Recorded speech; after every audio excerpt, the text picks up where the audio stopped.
Hello, Cougars. It's Miss Williamson, and I'm here for lesson 5 for community projects. And this lesson, we're going to talk about setting a reasonable goal. So, what's our mission for this lesson? Well, we're going to set goals and we're going to work to achieve them. And that's going to help us with our ATL or our approach to learning skill of self management. What's our learner profile connection for this lesson? It's to be balanced. So we've got this new project happening.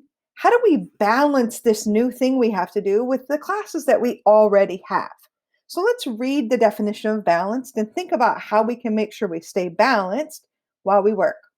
So it says, as IB learners, we strive to balance different aspects or parts of our lives: intellectual, physical, and emotional. So, how do I balance my schoolwork with keeping my body healthy, with having fun? How do I balance time with my family and getting my schoolwork done? We also want to create well being for ourselves and others. So, we want to make sure that we're taking care of ourselves, our bodies, our minds, our social beings, and taking care of others if we have the opportunity. So, kind of like looking out for our family members right now. And then we also want to recognize our interdependence, how we are dependent on other people and how we're dependent on the world. So here's your question for your journal. In your journal, reflect on this question. How will you balance what's happening in the world, right? What's happening in school, virtual learning, maybe you're being more independent with your schoolwork. How are you going to balance that with this new project? Maybe think about how you might set aside time to work on the project or really focus during advisory and get the project done during that time. But how are you going to balance that? So I see the journal entry icon. So head over to your community projects journal and fill out that reflection. Okay, great. Let's take a look about how we're going to write a SMART goal for your project. Now, in lesson 4, we thought of some ideas for project, and now we're going to look at goals. You don't have to have your idea perfect just yet, but very soon you're going to have to make a final decision about your idea. So we're going to watch a video about SMART goals. It says as you watch it, pay attention to the different parts of a SMART goal. So the S is going to stand for something, the M is going to stand for something, the A, the R, and the T. So make sure you're really watching for how to write a goal that is SMART.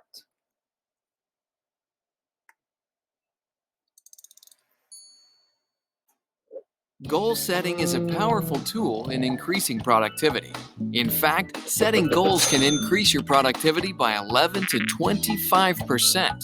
But actually setting and working towards goals can be challenging. So let's get smart about goals. S. Specific.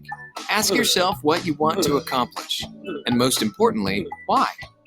M. Make it measurable. Are you able to tell when you've reached your goal? A. Attainable. Goals should stretch you so you feel excited, but within your current ability. R. Relevant. Set goals that are going to positively impact your life. Does this goal fit in with your other life's goals and dreams? T. Time-based. A goal with a time deadline will create a sense of urgency and give you the energy you need to complete it. Finally, once you achieve your goal, it's time to celebrate and set the next goal.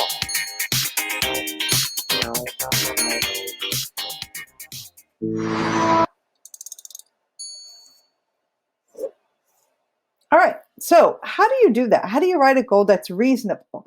They said they need to be specific. It has to be something that I can attain, not too difficult, not too easy. But remember, it's about balance. So how do we balance this goal with all of our other schoolwork or our chores or our obligations at home?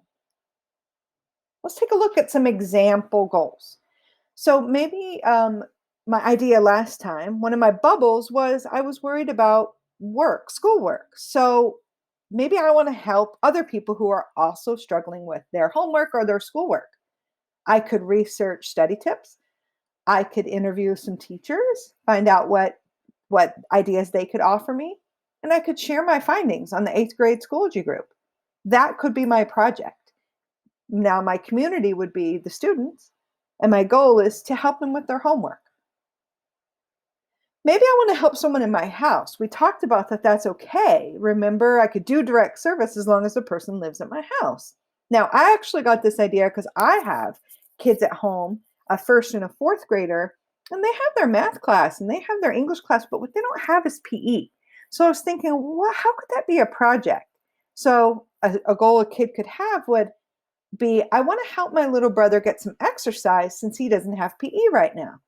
So I could research workouts for kids, create a schedule, and keep track of our exercise for a month.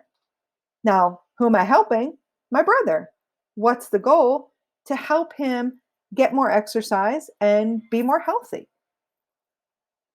Another one, we talked about one of my bubble ideas was self care, trying to take care of our mental health. So maybe I could help kids by making videos about self care tips for teens. We also talked about a podcast in lesson 4. And then I could share them on the 8th grade Flipgrid group, or perhaps I could ask the counselors to share them at the Cougar Care Hour. There's lots of ways that something I make could be shared with other people. Or I thought to myself, one thing the kids might want to do is to recognize all the hard work their teachers are doing. So maybe I create a virtual teacher appreciation week where kids can submit thank you notes for teachers just on Google Docs or on a Padlet or whatever format I want to use. And then I can share those thank you notes with the teachers so they feel appreciated. So in your process journal, you're going to try to write a SMART goal. Remember, it's specific, it's measurable, it's attainable, it's relevant and time bound, but really what we want to do is make sure our goal is reasonable.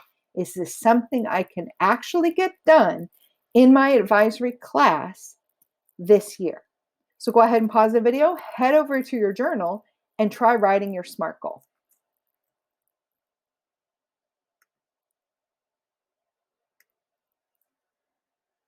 So, what's our one big thing, our one big takeaway? I need to set a goal that's challenging, but also reasonable. I remember in the video, the guy was going to do the pull-ups, and his goal originally was 100, and then he kicked away one of the zeros. It was too much.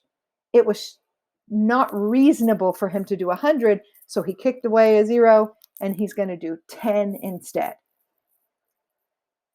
Remember, we always end with what questions do you have? You can direct them to your advisory teacher, or you can find me on Schoology. Good luck, guys, and I will see you in lesson 6.